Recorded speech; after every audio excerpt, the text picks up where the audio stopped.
Hi! இன்னைக்கு வந்து Sunday ஸ்பெஷலா இன்னைக்கு வந்து நம்ம ஒரு புட்டு ரெசிபி தான் பார்க்க போறோம்.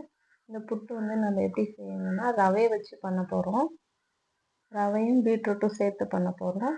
வாங்க எப்படி செய்யறதுன்னு பார்க்கலாம். அதுக்கு வந்து கொஞ்சமா ரவை எடுத்துருக்கேன். அந்த ரவைய வந்து கொஞ்சம் நல்லா வறுத்து எடுத்துக்கலாம்.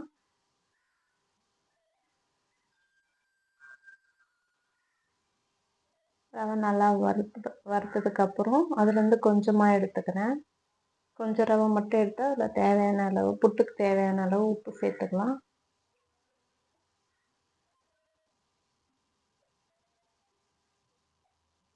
உப்பு சேர்த்து நல்லா கலந்ததுக்கப்புறம் ஒரு பீட்ரூட் வந்து நல்லா துருவி எடுத்துருக்கேன். அந்த பீட்ரூட்டில் வந்து நம்ம உப்பு கலந்த அந்த ரவையை வந்து கொஞ்சம் கொஞ்சமாக சேர்த்து மிக்ஸ் பண்ணிக்கலாம். இதில் எக்ஸ்ட்ரா எதுவும் தண்ணி சேர்க்க போகிறதில்ல. அந்த பீட்ரூட்டில் இருக்கிற தண்ணியே போதும். தேவைப்பட்டால் கொஞ்சமாக தண்ணி தெளித்து நம்ம மிக்ஸ் பண்ணிக்கலாம். நான் எதுவும் தண்ணி சேர்க்கலை, இருக்கிறதுலே நான் பண்ணிட்டேன். நல்லா கலந்ததுக்கப்புறம் ரவை வந்து கையில் எடுத்து பிடிக்கும் போது நல்லா கட்டியாக வரணும். உதிரி உதிரியாக இருக்கக்கூடாது. இந்த அளவுக்கு இருந்தால் போதும்.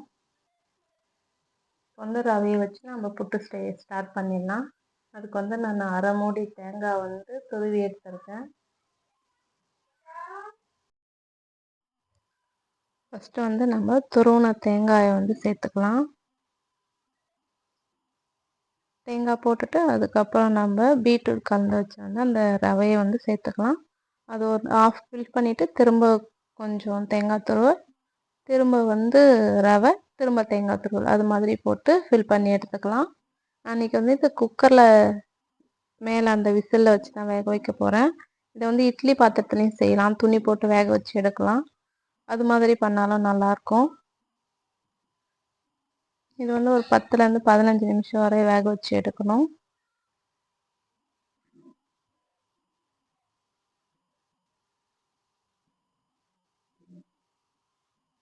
ரவையை வந்து ஃபில் பண்ணி எடுத்தாச்சு. இப்போ வந்து நம்ம இதை வேக வச்சு எடுத்துகிட்டு வந்துடலாம்.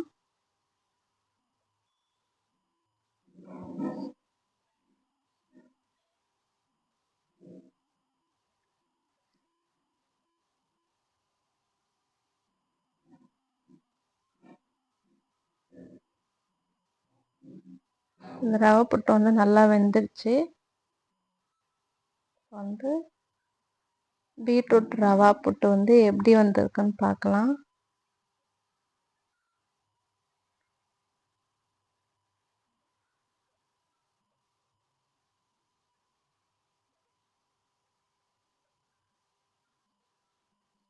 பீட்ரூட் ரவா குழாப்பட்டு வந்து சூப்பராக வந்திருக்கு. எவ்வளோ கலர்ஃபுல்லாக இருக்குது பாருங்கள். இதே மாதிரி நீங்கள் வீட்டில் ட்ரை பண்ணி பாருங்கள். டேஸ்ட்டு சூப்பராக இருக்கும் சாப்பிட்றதுக்கு. எவ்வளோ கலராக அழகாக இருக்குது பாருங்கள். கூட வந்து நம்ம தேங்காய் துருவல் சர்க்கரை சேர்த்து சாப்பிட்லாம். டேஸ்ட் நல்லாயிருக்கும். அடுத்தது வந்து நம்ம கேரட் வச்சு ரவா புட்டு இதே மாதிரி தான் செய்ய போகிறோம். அது எப்படி செய்யறதுன்னு வாங்க பார்க்கலாம்.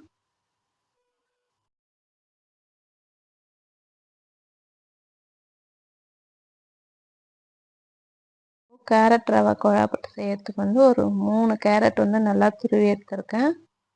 அதே மாதிரி நம்ம வறுத்த ரவையில் கொஞ்சம் உப்பு சேர்த்து அந்த அந்த ரவையை வந்து இந்த கேரட்டில் போட்டு கொஞ்சம் கொஞ்சமாக பிசைஞ்சு எடுத்துக்கலாம். இந்த புட்டுலேயும் நான் தண்ணி சேர்க்கலை. தேவைப்பட்டால் நம்ம தண்ணி சேர்த்துக்கலாம். இந்த கேரட்டில் இருக்கிற ஈரப்பதமே போதும். இது மாதிரி கையில் எடுத்து பிடிக்கும் போது உதிராமல் வரணும். உதிரி உதிரி இருந்தால் நல்லா இருக்காது.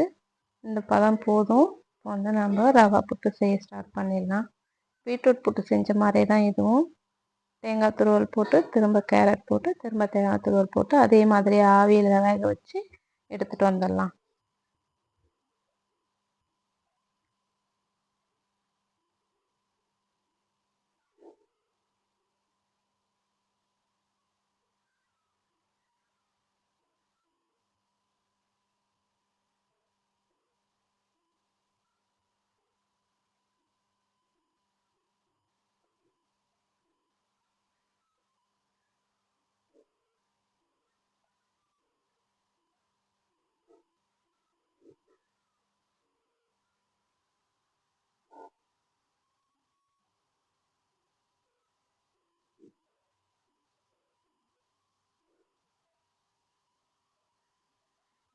இப்போது புட்டு வந்து நம்ம வேக வச்சு எடுத்துகிட்டு வந்தாச்சு. கேரட் ரவா குழா புட்டு வந்து எப்படி வந்திருக்குன்னு செக் பண்ணலாம். பாருங்கள் எவ்வளோ சூப்பராக வந்திருக்குன்னு சொல்லிட்டு.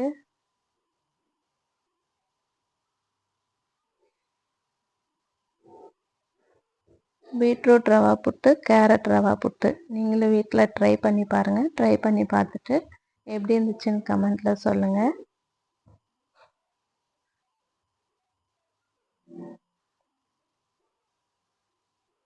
திரும்ப நெக்ஸ்ட் வீடியோவில் பார்க்கலாம். பாய்.